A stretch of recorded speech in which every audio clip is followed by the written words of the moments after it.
Bienvenue à ce troisième webinaire organisé par Labosport. Troisième, puisqu'il y en avait déjà eu un l'année passée au printemps sur l'irrigation, et puis un deuxième au mois de novembre l'année dernière. Et à l'occasion de ce deuxième webinaire, on s'était déjà projeté sur le troisième. On vous avait proposé un sujet qui était le sujet de la matière organique et qui semblait vous intéresser, raison pour laquelle on a décidé donc de vous proposer ce webinaire cette année sur le sujet de la matière organique, avec un titre un brin provocateur, puisque on l'a appelé la matière organique, l'or ou le plomb d'un sol agronomiquement actif. Alors, c'est pas une réflexion, ce ne sera pas la réflexion philosophique de ce 14 novembre. Bien au contraire, on va essayer d'être assez pragmatique, assez factuel, pour justement parler de cette matière organique qui est, on le verra, hein, je ne vais rien dévoiler, mais qui est évidemment à la base de toute fertilité dans un sol. Mais avant cela, je tiens à me présenter, je suis Stéphane Grelot, je suis le responsable du département gazon naturel et système agronomique de Labosport. Et pour animer ce webinaire, je suis accompagné de mon collègue Pierre Roussel. Pierre, je te laisse te présenter. Donc, moi, je suis agronome de formation. Je travaille chez La Boussole depuis la création il y a un peu plus de 20 ans. Et je suis responsable des interprétations agronomiques, des conseils agronomiques et aussi de la formation. Alors, avant de rentrer dans le vif du sujet, on a l'habitude bien sûr, voilà, de se présenter. On l'a fait de manière individuelle avec Pierre. Maintenant, si on parle de nos structures, en fait, hein, Labosport et Labosol sont deux laboratoires. Labosport est un laboratoire de contrôle des surfaces et équipements sportifs. Et Labosol est un laboratoire d'analyse de sol et de conseil agronomique. Il faut savoir que Labosport, en tant que laboratoire de contrôle, est accrédité par les grandes fédérations, que ce soit la Fédération française de football, par exemple, que ce soit la FIFA, hein, la Fédération internationale de football, que ce soit l'USGA, que ce soit encore également la Ligue nationale de rugby. Dans nos différentes actions que l'on peut mener auprès des propriétaires de stades. Il y a le diagnostic complet des terrains de sport, mais ce que l'on fait également en espace vert urbain par le biais de la Bossole. On fait également, on mène des actions de contrôle qui sont exigées par les fédérations, hein, que ce soit la Fédération française de foot, la LNR ou la FIFA. On est de plus en plus sollicité par des collectivités pour les accompagner techniquement en faisant du suivi agronomique de leur terrain. Et puis enfin, un quatrième volet qui est en plein boom chez nous, qui est le volet formation. On a aujourd'hui 10 modules de formation qui sont définis, dont l'un d'entre eux est le label PSE, label pelouse sportive et écologique. Et puis tout cela, évidemment, toutes ces actions sont pilotées par une connaissance fine agronomique du sol au travers des nombreuses analyses de sol qu'on peut faire donc à notre laboratoire Labosol. Alors on va rentrer dans le vif du sujet, hein, donc, qui nous réunit tous ce matin. Alors donc le contenu de notre présentation avec Pierre va s'articuler autour de 6 points principaux, hein. D'abord, la connaissance des matières organiques, puisqu'on parle de la matière organique, mais on devrait déjà parler des matières organiques. On le verra, hein, il y en a plusieurs types qui ne fonctionnent pas toutes de la même manière. On parlera ensuite du cycle et la dynamique de ces matières organiques dans le sol, hein. Les matières organiques ne sont pas quelque chose de figé, bien au contraire. Les bienfaits de la matière organique dans le sol, on l'a déjà dit, hein, en guise d'introduction, hein, c'est à la base de la fertilité organique, mais aussi les limites auxquelles on peut être confronté avec cette matière organique. On comprendra donc au travers de ces quatre premiers points qu'il est essentiel de mesurer, quantifier, qualifier, caractériser cette matière organique. Et donc on va s'intéresser à tous les paramètres de mesure qui nous permettent d'identifier, justement, de pouvoir vraiment qualifier cette matière organique. Et puis enfin, on vous donnera quelques tips, quelques ficelles euh, pour savoir quoi faire en cas de déséquilibre de cette fertilité organique. Alors, pour introduire le sujet, hein, la matière organique nous a semblé intéressante de s'y intéresser, à la fois bien sûr au travers de la dimension agronomique, que vous connaissez, mais au-delà de ça, il y a une vraie également dimension environnementale qui fait qu'il est important de s'intéresser à cette matière organique. Ces jours-ci, on avait la COP 2030, si je ne dis pas de bêtises, qui se passait au Brésil. Il faut se rappeler qu'il y a 10 ans, la COP 21 a eu lieu à Paris. Et lors de cette COP 21, une initiative a été lancée, qui était l'initiative 4 pour 1000. L'idée était quoi? L'idée était d'inciter à augmenter chaque année le stock de carbone organique dans les sols de 0,4% ou de 4 pour 1000. Pourquoi? Eh bien, tout simplement parce que c'est un levier qui est à notre disposition pour lutter contre le réchauffement de notre planète, le réchauffement climatique, tout en améliorant la fertilité et la résilience des sols. Comment? Eh bien, en transformant les sols en puits de carbone et en favorisant des pratiques d'entretien durable. Ce carbone de matière organique dans les sols, c'est donc un régulateur du carbone atmosphérique et du climat. Donc, vous comprenez bien que l'idée de s'intéresser à cette matière organique est cruciale d'un point de vue agronomique, mais elle a aussi un véritable enjeu pour les générations futures avec cette dimension environnementale. Premier chapitre de ce webinaire, la connaissance des matières organiques. Et pour ça, il est intéressant de s'intéresser, Pierre, à la fertilité d'un sol. Qu'est-ce qu'on appelle fertilité d'un sol, mon cher Pierre? Alors, la fertilité d'un sol, c'est l'aptitude d'un sol à produire durablement sous son climat. Ça peut être une production agricole, alimentaire, mais aussi de l'espace vert, développement d'un arbre. Et pour cela, chaque état du sol doit avoir un certain niveau pour arriver à la bonne fertilité du sol. Donc, quels sont les états principaux à observer? Déjà, l'état physique, de quoi il est constitué, sablinement, argile, comment tout ça s'est imbriqué sous forme de la structure, la porosité, l'eau, etc. Après, il y a l'état acido-basique, le pH, les calcaires, etc. Le minéral, est-ce qu'on a une richesse minérale optimale pour nourrir les plantes? Et enfin, ce que j'appelle le critère dominant, l'organique. Il y a deux types de fertilité. Il y a la fertilité naturelle, spontanée, actuelle, et il y a la fertilité acquise que l'on va faire acquérir au sol grâce à l'action de l'homme.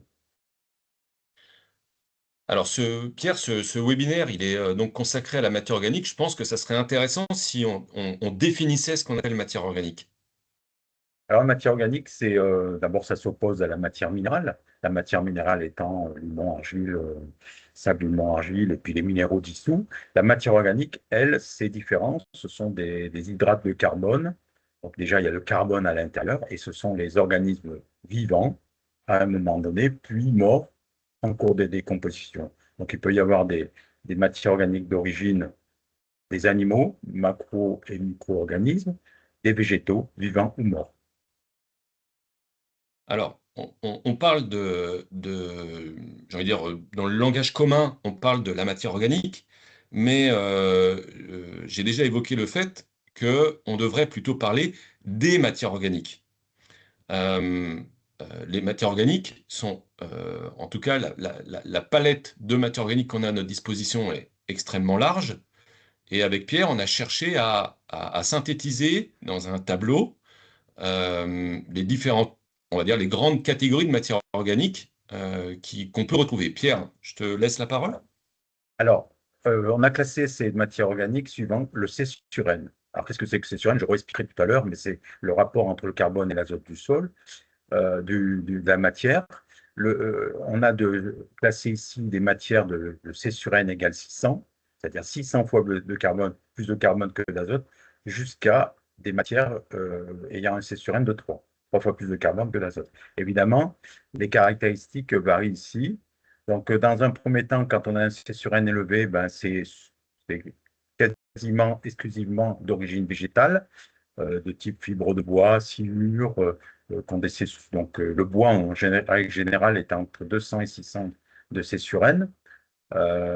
Ensuite, eh ben, on a les écorces, les fils de coco, les tourbes, etc. Alors, toutes ces matières-là qui ont des C sur N plutôt élevés, on s'en sert, nous, dans notre activité horticole, par exemple, où on en fait des substrats.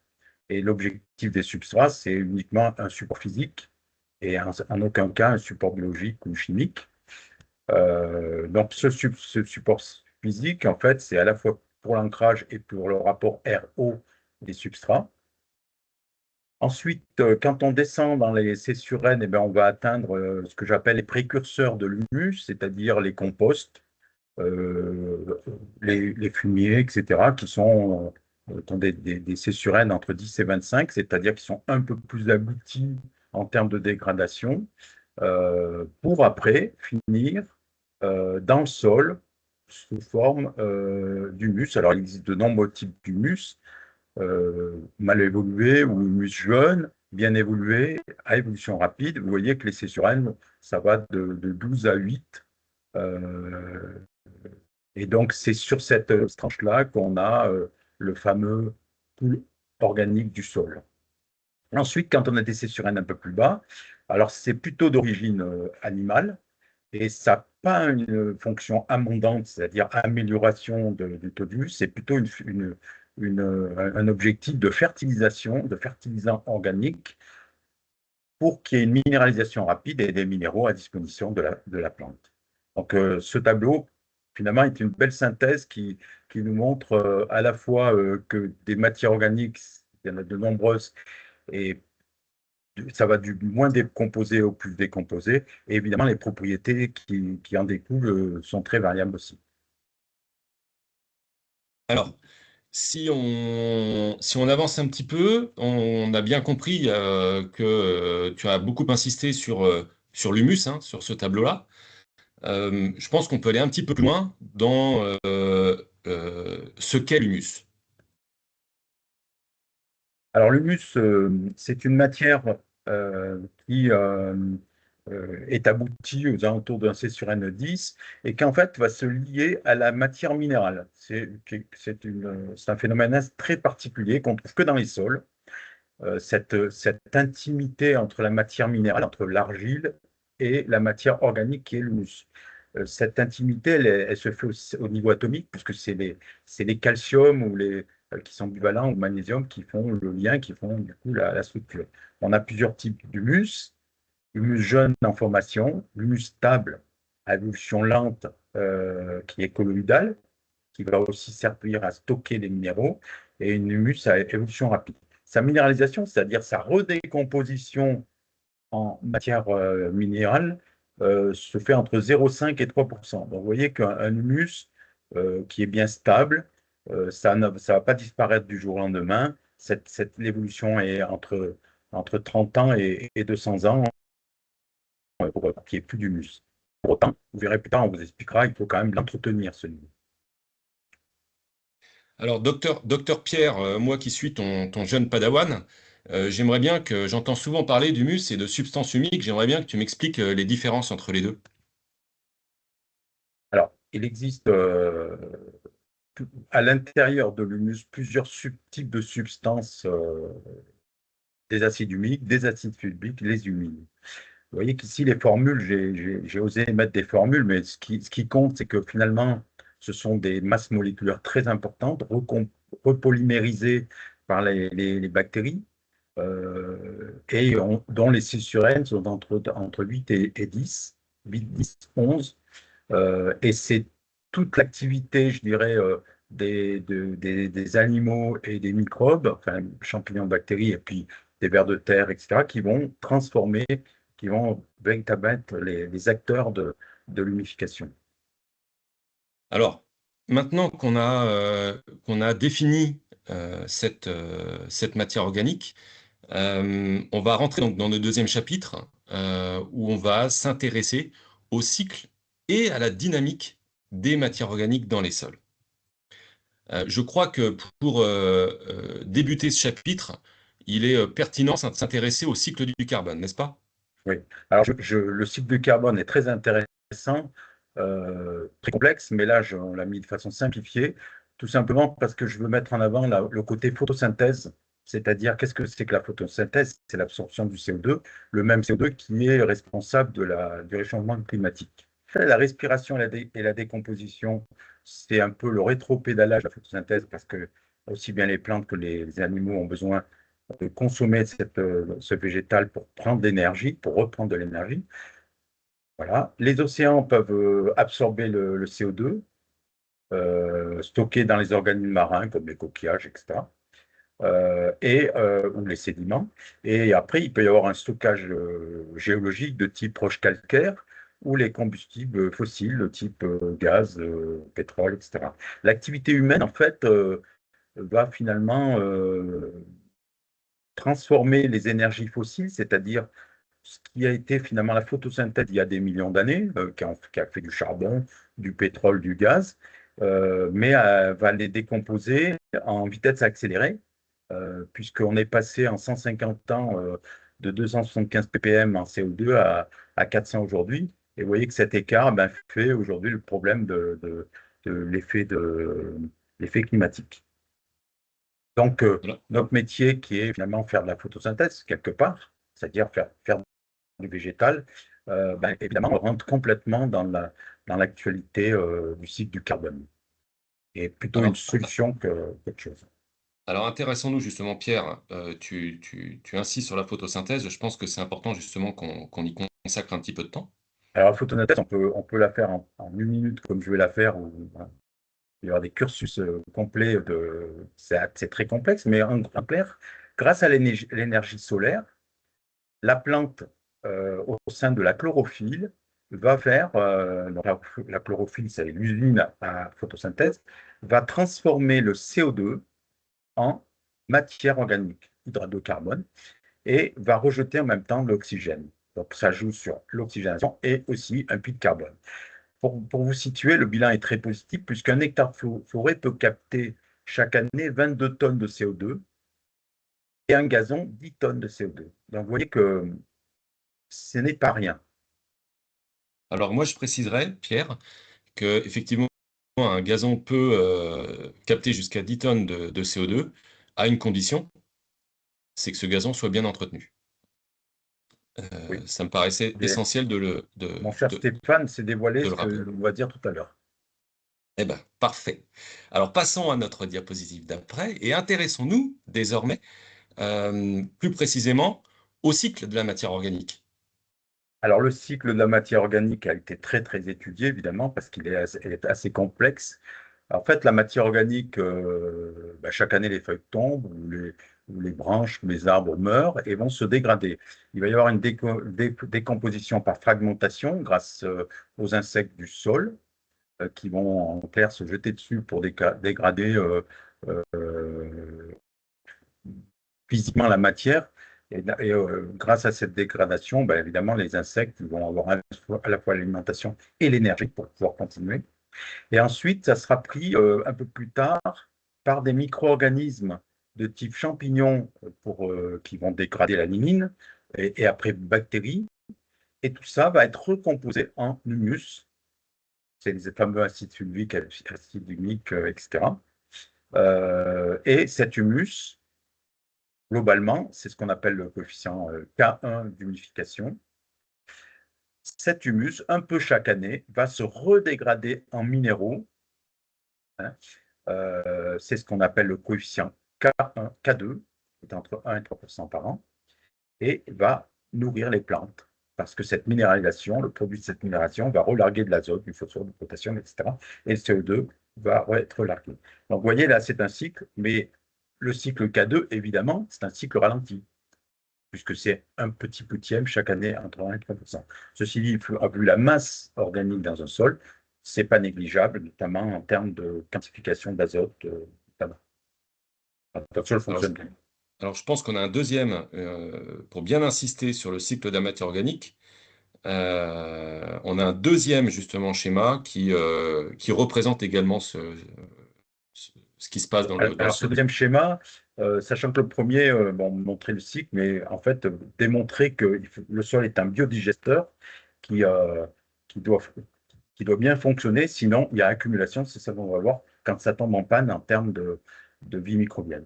Là, la deuxième façon de voir la chose, c'est ben, un végétal va se dégrader, il va y avoir une minéralisation primaire, c'est-à-dire que il n'y a pas de processus d'humidification, mais c'est dégradation immédiatement en minéraux.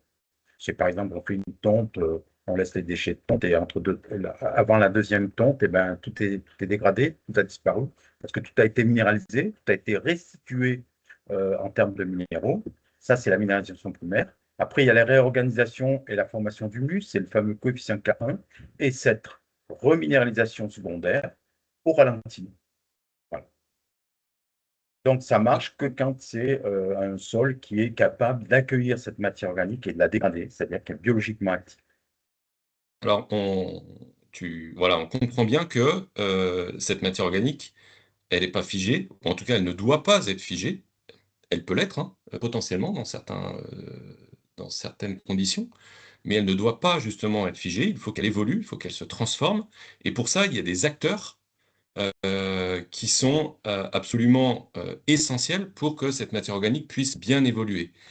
De quel type d'acteurs il s'agit?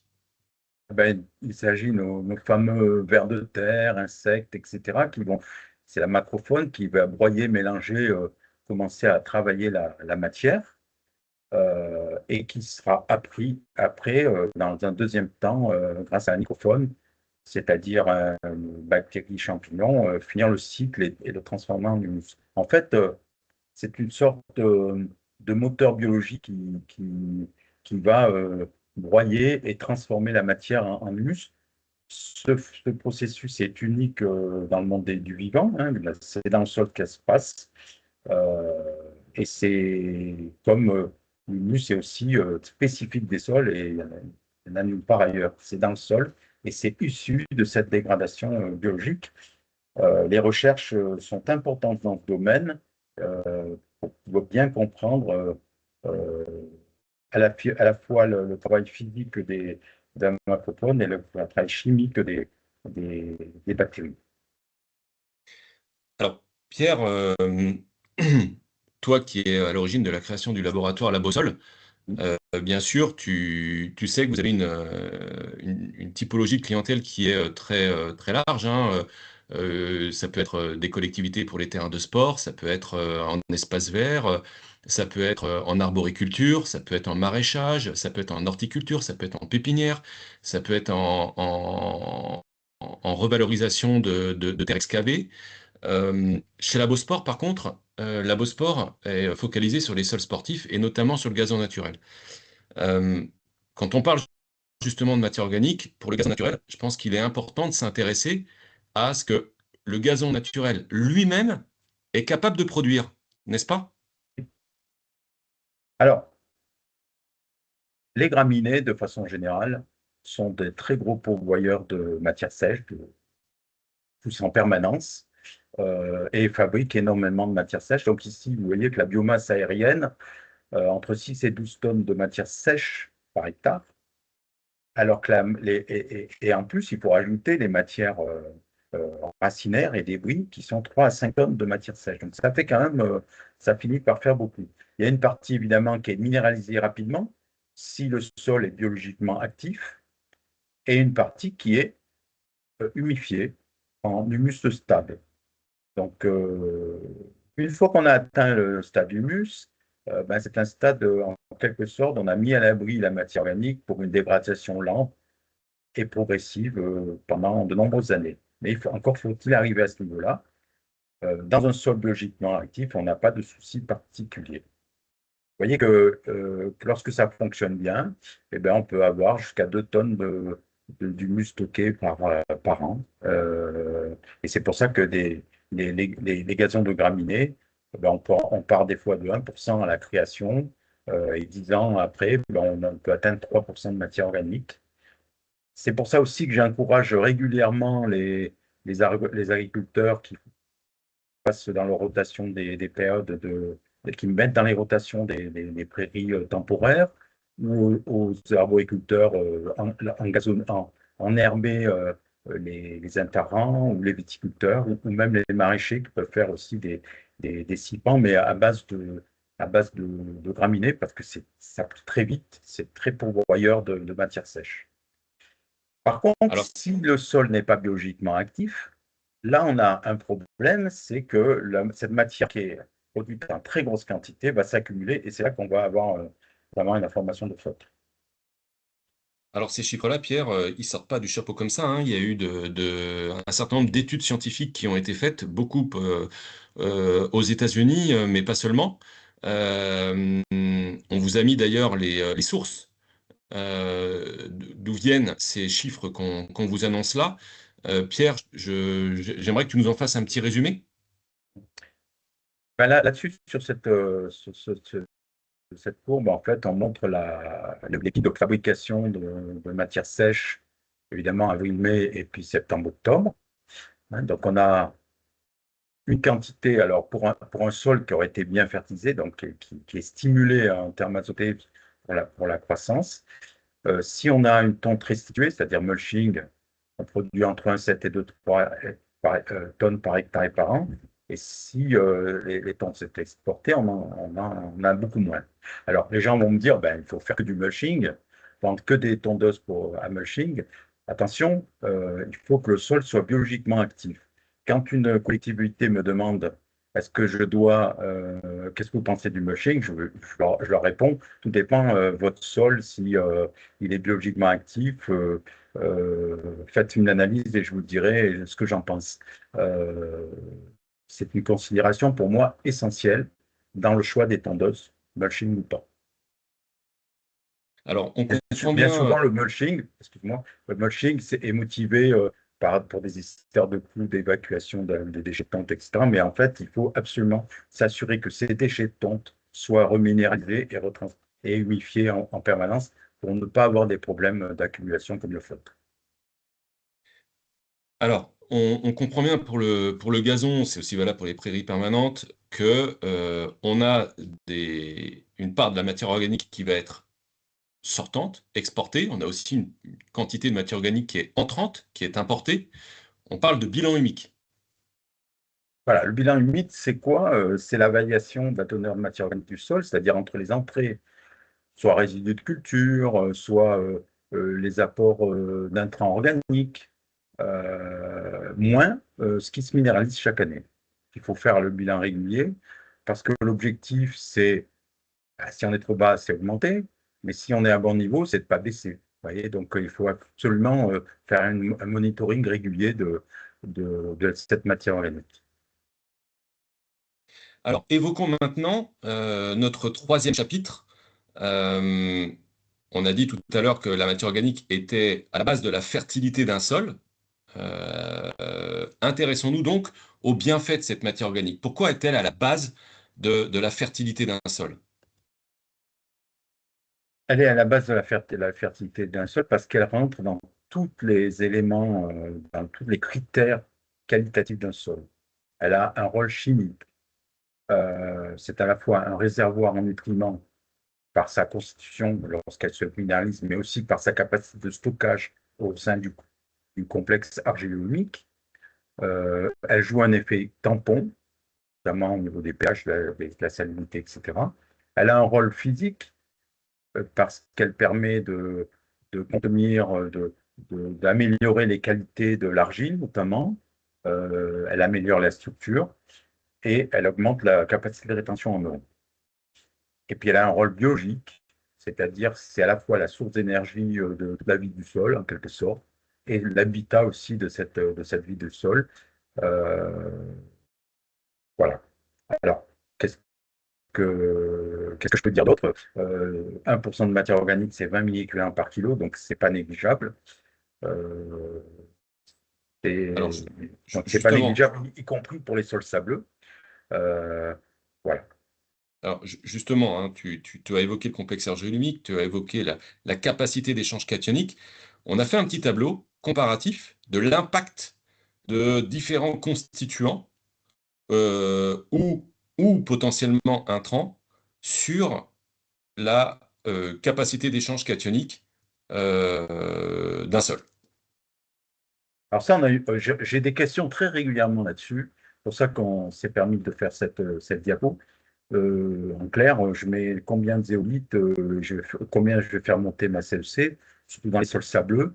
Donc voilà, vous avez cet exemple. Euh, L'humus et amendement organique n'est pas négligeable.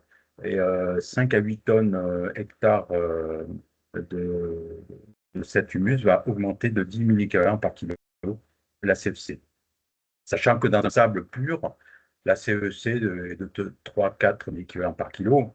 Euh, donc, du coup, ben, tout de suite, c'est une amélioration. Ça, 10 milliquelins, c'est pas beaucoup, mais c'est déjà un bon début. Et, euh, et c'est comme ça qu'on constitue un complexe humique intéressant. Vous avez Alors sur le justement, tableau aussi tous les éléments pour les argiles, etc. Donc, n'hésitez pas à nous demander ce tableau.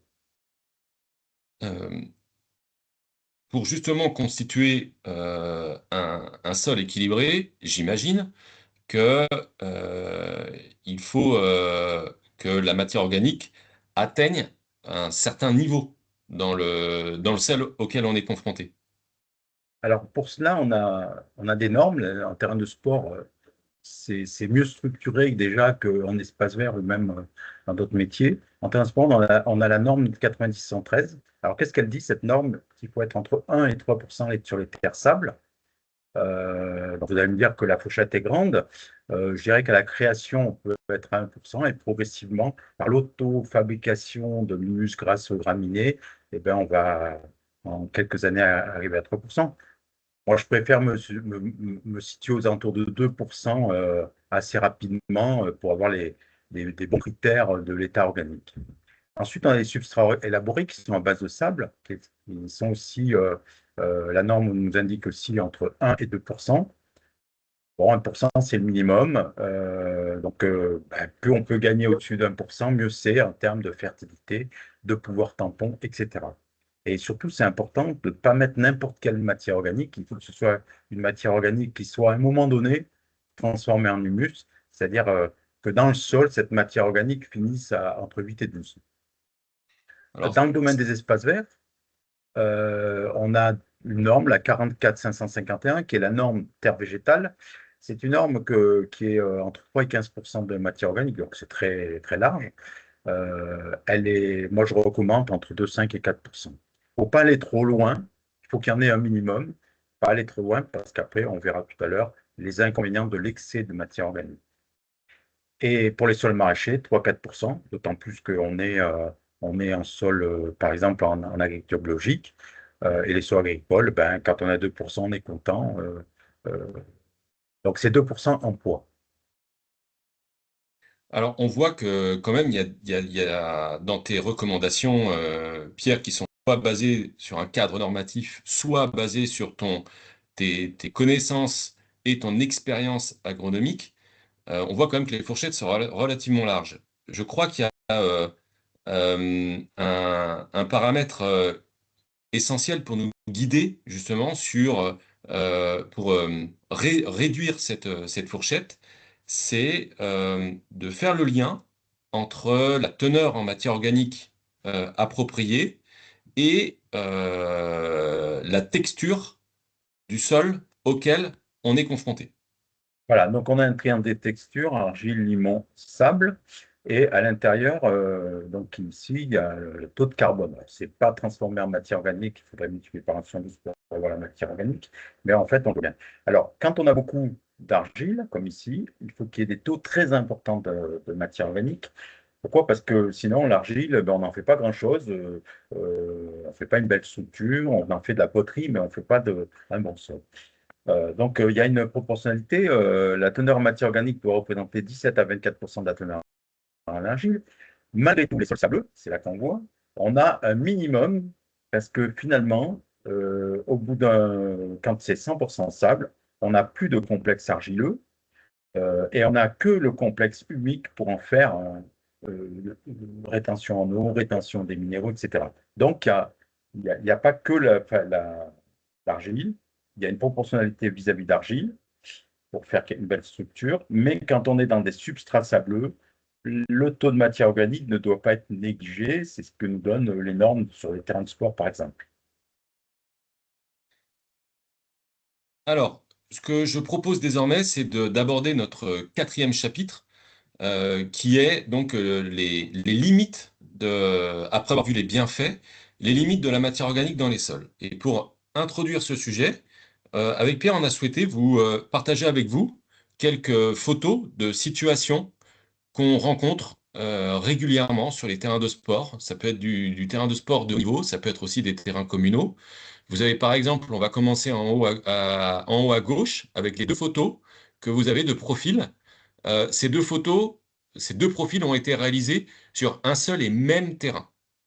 Vous comprenez bien que visuellement, il n'y a même pas besoin d'aller faire une analyse, que visuellement, on a une très grosse hétérogénéité de répartition de cette matière organique lorsque le mélange a été fait avec, en l'occurrence, un substrat élaboré renforcé. Vous voyez d'ailleurs les fibres synthétiques qui sont là.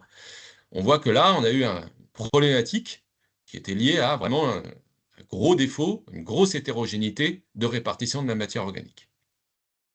La photo du milieu, par contre, on voit qu'on a une répartition qui est régulière sur les 12, peut-être les 15 premiers centimètres du sol.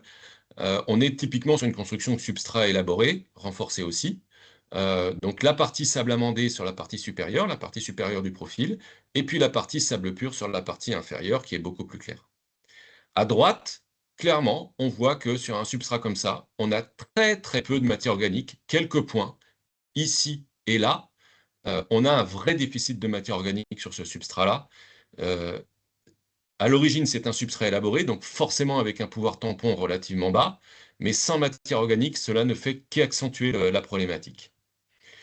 À droite, en haut à droite, on est sur un terrain communal. On voit que sur les 15 premiers centimètres du profil, on a une répartition de matière organique qui nous semble, visuellement tout du moins, tout à fait satisfaisante. A contrario, situation qu'on rencontre fréquemment sur des terrains assez anciens, une accumulation de matière organique sur l'horizon de surface. On voit très clairement visuellement deux horizons qui se détachent. Probablement qu'il y a eu un déséquilibre, on y reviendra après, entre la production de matière organique par le gazon lui-même et les opérations d'entretien qui ont été mises en place pour justement limiter cette production qui est devenue excessive. Et puis enfin, justement, quand cette matière organique est produite de manière plus conséquente que ce que le sol est capable de digérer, cette matière organique peut se transformer sous une forme transitoire qu'on va appeler familièrement, que tout le monde connaît, et qu'on va appeler le feutre représenté sur la photo en bas à droite. On comprend donc que la clé, lorsqu'on va s'intéresser à la matière organique, va résider dans le bon équilibre. Le bon équilibre, c'est ni trop, ni trop peu, n'est-ce pas, Pierre? Oui. Alors, si on a trop peu, donc le manque de matière organique, on peut à terme avoir des sols compactés à densité apparente sèche élevée. On est plus sensible à l'érosion. Globalement, il y a plus d'eau, moins d'air. Et on a un risque de battance. Le risque de battance, ben, diminuer la battance, c'est apporter de la matière organique, c'est dans la formule même.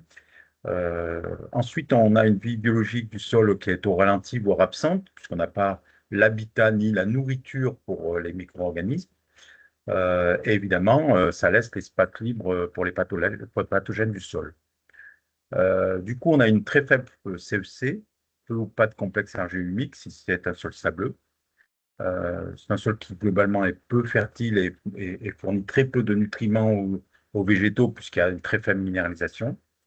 Cette capacité du sol est limitée, ce qui fait qu'il y a une grosse sensibilité aux épisodes de type sécheresse, canicule, pas d'effet tampon, c'est-à-dire grosse fluctuation du pH, fluctuation de la température, froid l'hiver, très chaud l'été, la salinité, etc.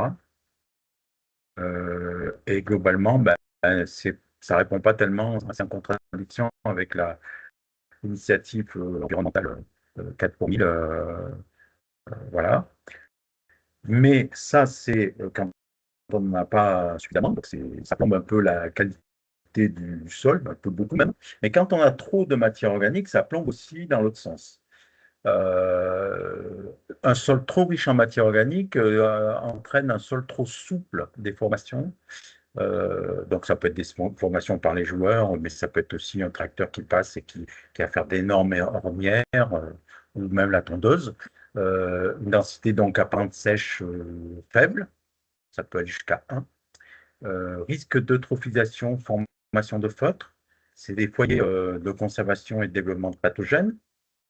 Euh, Ça impacte les joueurs, notamment dans le domaine du golf ou des terrains de sport, sur la balle qui roule moins vite. Et le sol peut devenir anaérobie avec des problèmes de black layer, voire d'enracinement en surface. Enfin, au niveau hydrique, un excès de matière organique peut entraîner soit de l'excès d'eau en hiver, parce que la matière organique, c'est une éponge, ou même des problèmes d'hydrophobicité, c'est-à-dire des zones sèches, impossibles à mouiller. Alors, concentrons-nous justement, Pierre, si tu le veux bien, sur assez rapidement, parce qu'on n'est déjà pas trop en avance, sur le trop de matière organique et ses conséquences. Ben, le trou, on en a parlé, on va stratifier, on l'a vu sur la photo tout à l'heure, il va y avoir une stratification avec beaucoup de matière organique de surface. Ça peut être du phoque, mais ça peut être aussi un humus mal décomposé. Donc, du coup, trop de rétention en eau, surface trop souple, enracinement superficiel, beaucoup de terre surface. En fait, on exploite la surface agronomiquement et pas le volume.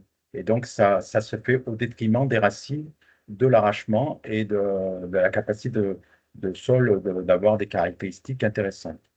Euh, voilà, conservation des pathogènes. Et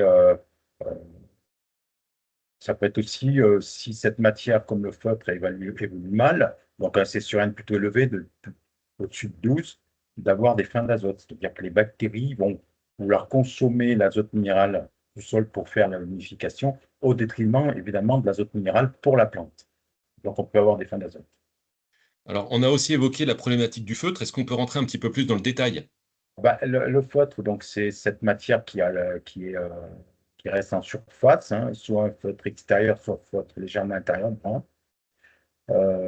Déjà, sur les graminées, il peut y avoir donc la graminée en C3, ça fait déjà 0,5 à 2 cm de faute par an, donc ça va très vite, mais en C4, ça va encore plus vite. Trop de matière organique en surface, c'est des risques d'hydrophobicité, c'est-à-dire des zones sèches, enracinement superficiel, et on repart dans la notion du milieu humide, etc. Donc là, pour le FOD, c'est véritablement le plomb. C'est ce qui nous a donné l'idée de terminologie du plomb, c'est-à-dire que ça va plomber complètement les caractéristiques du sol.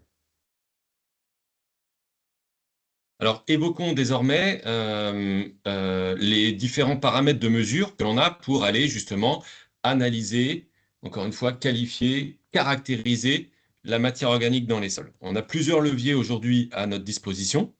On va d'abord commencer par, on va dire, par le basique que tout le monde connaît.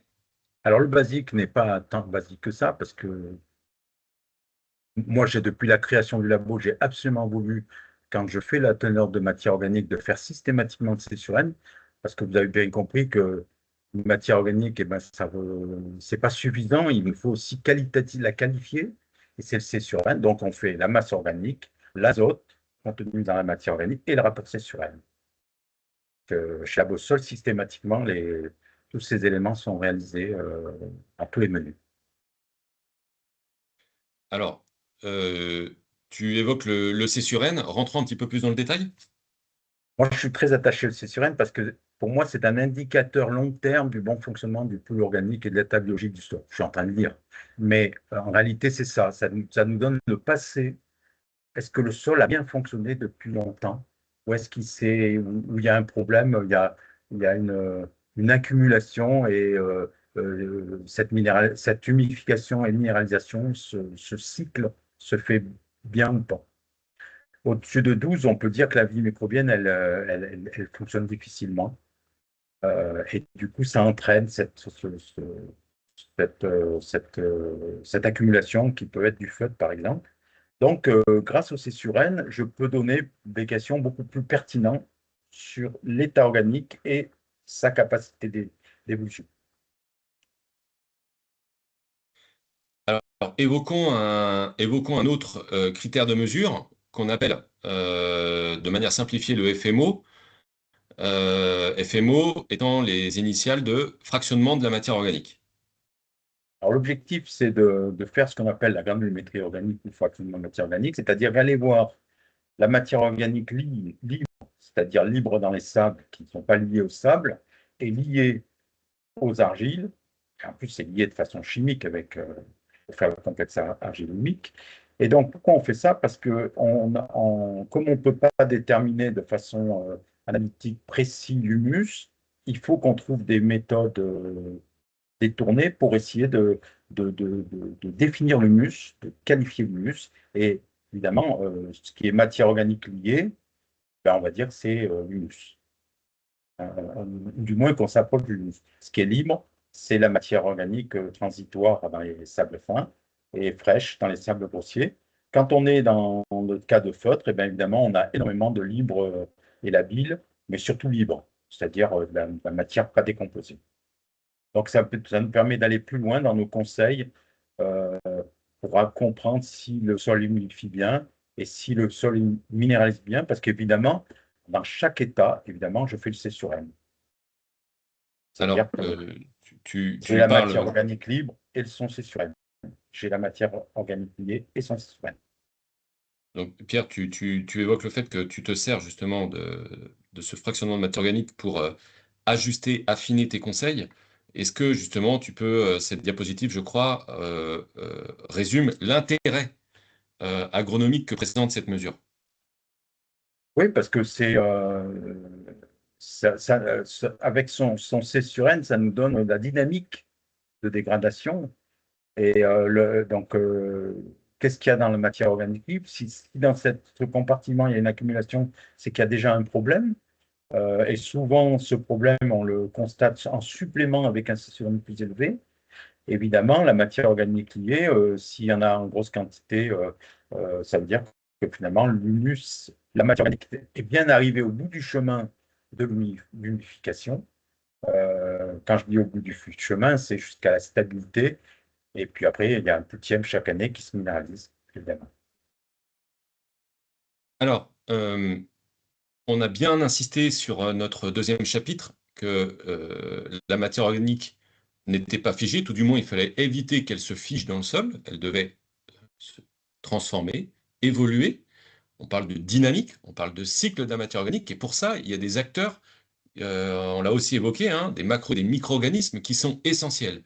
Je pense qu'il est aussi important, lorsqu'on va faire évaluer la fertilité organique d'un sol en laboratoire, de s'intéresser justement à cette vie du sol. Alors, on fait ce qu'on appelle la biomasse microbienne, le carbone microbien, des organismes vivants et morts. En réalité, donc, on va surtout le comparer, on le regarde de façon valeur absolue, mais aussi on le compare au taux organique total. Il faut que ce soit entre 1 et 5. Donc, tout de suite, grâce à cette biomasse microbienne, on va voir si ça fonctionne ou pas. Et souvent, c'est en corrélation, ça se voit très bien avec le C sur N. C'est une analyse complémentaire pour voir si du côté de la vie microbienne, il n'y a pas des problèmes ou pas, pour expliquer un C sur N élevé. Alors, passons aussi à un autre critère de mesure, et là, je voudrais vous faire part de l'expérience que que j'ai eu la chance en fait de vivre en début d'année 2025 en partant en Nouvelle-Zélande, où j'ai été en fait rencontrer nos collègues néo-zélandais qui travaillent depuis 75 ans le gazon sportif et notamment dans les substrats qu'on retrouve sur les greens de golf. Le fait d'aller là-bas, je suis revenu avec quelques idées qu'ils exploitent depuis déjà pas mal de temps en Nouvelle-Zélande. L'une d'entre elles, c'est d'aller mesurer la matière organique par horizon. Par horizon, mais à des profondeurs qui sont bien définies, en l'occurrence tous les 2 cm ou tous les 20 mm. Et on va venir mesurer de 0 à 20, de 20 à 40, de 40 à 60, de 60 à 80 mm, la vitesse à laquelle la matière organique s'accumule sur ces différents horizons. Et en fait, on s'aperçoit qu'on peut avoir des écarts qui sont extrêmement conséquents entre un horizon de surface qui a tendance, bien sûr, à s'encrasser par la production de matière organique de la graminée présente sur le green, et puis l'horizon plus profond. Là, je vous ai mis un exemple d'un golf en France, chez qui on allait faire nos tout premiers tests en début d'année 2025, qui est d'ailleurs présent à ce webinaire également. Vous voyez, la teneur en matière organique mesurée sur l'horizon de surface était au-delà des 6%, alors qu'à 4 et 6 cm, on était à 2 et même à 1,86. Cette mesure, en fait, permet derrière d'ajuster à la fois le programme d'entretien pour, si c'est nécessaire, aider cette matière organique à mieux se dégrader. C'est-à-dire qu'on n'est pas uniquement cette fois dans de l'observation, dans du visuel, mais on est dans du factuel, on est dans du quantitatif, on est dans du mesuré, on est dans du caractérisé en laboratoire pour derrière, après, aller dimensionner les opérations qui vont aider à la matière organique à mieux se dégrader ou à être diluée, que ce soit l'usage de programmes d'opérations mécaniques adaptés à la profondeur nécessaire, que ce soit les opérations de sablage ou de top dressing, ou que ce soit encore l'usage de certains compléments nutritionnels qui vont aider à la dégradation de la matière organique par stimulation de la vie biologique du sol. Donc ça, c'est quelque chose de nouveau qu'on est capable aujourd'hui de proposer au sein de la Bossol et bien entendu de la Bosport. Je vous ai mis quelques exemples de mesures qu'on avait fait en 2025. Vous avez ici Green du 2 et Green du 6 d'un golf que j'ai appelé X, par mesure bien sûr de confidentialité. Ici, Green du 12 et Green du 4 d'un golf nommé Y. Ici, le golf du Royal Golf Auckland que j'ai eu l'occasion d'aller visiter au mois de février l'année dernière. Et puis ici,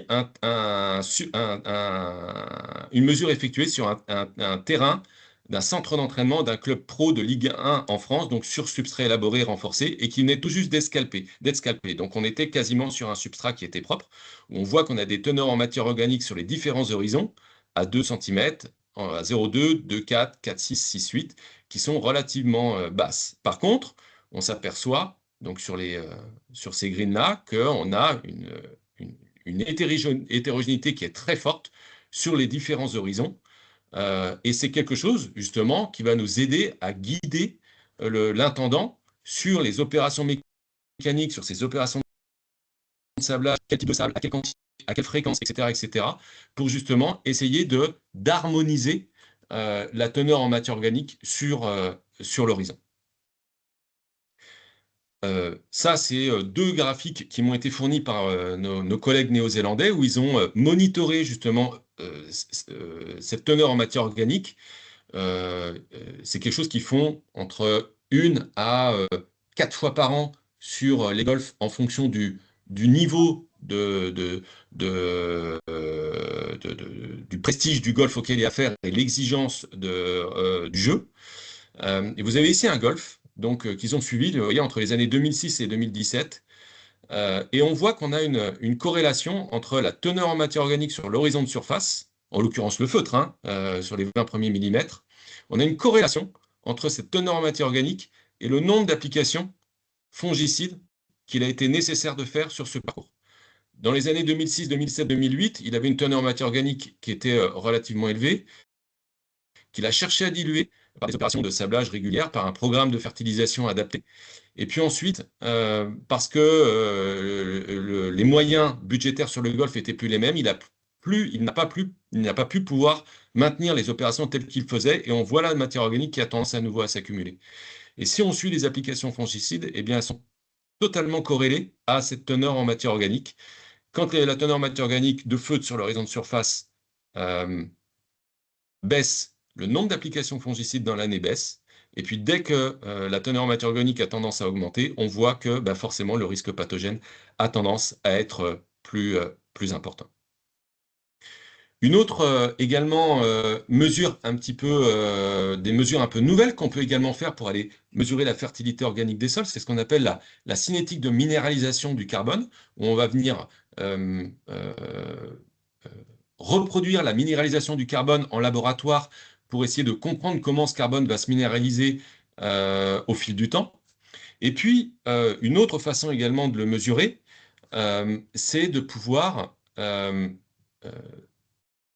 identifier le carbone organique que nous, on appelle chez la Bossole actif ou nourrissant, c'est-à-dire celui qui va aller nourrir préférentiellement la vie microbienne du sol ou qui va pouvoir se minéraliser rapidement pour aller nourrir les végétaux, du carbone organique plus stable qui, lui, va plutôt contribuer à la formation du complexe argilo-humique, et puis enfin, le carbone organique qui est séquestré, non accessible, parce que la molécule est trop, par exemple, trop complexe, et qui ne pourra justement, et qui n'a pas d'intérêt agronomique, si ce n'est uniquement de contribuer à la formation du squelette du sol. Alors ça, c'est une petite annonce qu'on vous fait aujourd'hui. Cette séparation du carbone organique nourrissant, du carbone organique stable et du carbone organique qui ne jouera pas un rôle sur du court ou sur du moyen terme. À partir de janvier 2026, on sera capable de le mesurer chez la Bossole, puisqu'on est en train de réaliser un investissement conséquent dans un nouvel appareil, dans une nouvelle machine, qui va nous permettre non seulement d'aller mesurer la matière organique totale, ce qu'on faisait déjà, mais aussi d'aller justement caractériser ces trois grandes familles de carbone pour après aller, encore une fois, comprendre comment cette matière organique évolue dans vos substrats et comment adapter les opérations d'entretien derrière. Alors, ce que j'aimerais maintenant, Pierre, c'est qu'on évoque, le temps passe, et qu'on évoque comment on peut évaluer la qualité des matières organiques qu'on va rapporter quand cela est nécessaire. Ben, cette matière organique que l'on apporte, des analyses sont réalisées et on fait ce qu'on appelle l'indice de stabilité de matière organique, c'est-à-dire combien est-ce que cet ESMO est faible, c'est-à-dire stimule la vie microbienne, ou est-ce qu'il est élevé et favorise la fabrication d'humus. Et ce qui est important de regarder, c'est le rendement humigène, c'est-à-dire quand j'apporte une tonne de matière organique, combien au bout du bout je vais avoir d'humus. Donc, si on veut avoir un effet amendant, c'est-à-dire augmentation de l'humus, ben, il faut prendre plutôt une matière qui fabrique, par exemple, 400 kg par tonne de produit brut. Alors, quand on échange tous les deux, Pierre aussi, tu évoques souvent avec moi, lorsque des matières organiques sont apportées, l'importance de mettre toutes les chances de son côté pour que cette matière organique soit mélangée de la manière la plus, j'ose le dire, homogène possible avec le substrat existant. Oui, donc d'abord, il faut que ces matières organiques soient déjà pré-dégradées sous la forme d'un compostage, par exemple, qui permet de réduire le C/N, l'hygiénisation aussi, la destruction des résines. Donc, c'est une sorte de prédigestion sur plateforme. Certains font la maturation en terre, c'est-à-dire que ce compost est mélangé avec la terre et ils font des indins, ils font une maturation de plusieurs mois. Donc, c'est continuer à, à lier cette matière organique qui va à un moment donné se transformer en humus, la lier à la matière minérale. C'est pas encore fait, mais ça s'approche. Il faut utiliser des amendements organiques en matière première noble et bien maturée de base. Voilà. Ça, c'est la première des choses. La deuxième des choses, c'est ben, les techniques de mélange qui sont une phase très délicate. Dans un sol, ben, quand il se construit, cette matière organique a été incorporée par les vers de terre transformés, etc., pendant des dizaines de milliers d'années pour fabriquer un sol et pour que cette matière organique soit intimement liée à l'argile. Quand on fabrique un sol, un anthroposol ou un technosol dans une toupie, ben, évidemment, c'est uniquement un mélange physique. Et ce mélange physique est déjà difficile, tout simplement parce que la matière organique a une densité qui est faible, 0,5, alors que la densité moyenne de la Terre est de 1,5 et la densité du sable 6, 1,8. Donc ce mélange est très compliqué et quelquefois, ben, on est étonné de voir des niveaux organiques bas alors qu'on a investi bien les quantités de sable, de matière organique dans le sable, par exemple, tout simplement parce que ben, ce mélange n'a pas été suffisamment homogène parce que ce mélange est difficile. Donc je vous encourage à être à bien vous organiser pour pour que ce soit fait dans les bonnes règles, dans les bonnes pratiques. Alors, si je comprends bien, en fait, Pierre, hein, si on doit faire un choix de matière organique, l'essentiel au préalable, c'est de bien définir l'objectif que l'on souhaite atteindre. Oui, soit on a un objectif de redressement du taux d'humus, euh, soit on a l'objectif c'est de stimuler la vie microbienne parce qu'on a une matière organique qui a du mal à se dégrader, donc pour faire travailler le pool organique, soit ben, c'est un effet engrais. Là, on va utiliser des matières organiques animales qui vont se minéraliser rapidement. Alors, abordons désormais notre dernier chapitre, hein, qui va être d'ailleurs assez rapide, parce qu'autrement on pourrait encore durer 1 heure. Que faire en cas de déséquilibre de fertilité organique, Pierre? Ben, dans ce tableau, pratiquement tout y est, hein. D'abord, rehausser la matière organique, et ben, on va faire un amendement d'origine végétale avec un ISMO élevé, pour qu'il y ait un rendement humigène important et c'est surène de cette matière qui soit pas trop élevée et pas trop bas non plus. Il faut faut que cette matière soit prise en charge par les bactéries humidificatrices. Donc tout ça, on fait un plan d'amendement organique sur plusieurs années, lorsque le sol est en place. Ensuite, on fait un bilan unique toutes les années, ce qui nous permet de soit redresser la situation, soit de la maintenir. On peut aussi stimuler la vie microbienne par des matières organiques ayant un CSUN plutôt bas, d'origine animale, des acides aminés, des prébiotiques, probiotiques, par l'aération du sol. Si on a un C/N élevé, ben, comment le faire baisser? Ben, on relance la vie microbienne. On va aussi éventuellement faire des défeutrages euh, et puis diluer la matière organique en excès, c'est le cas du feutre. Là, on va stopper tout apport de matière organique, on va stimuler, aérer, scalper, sabler.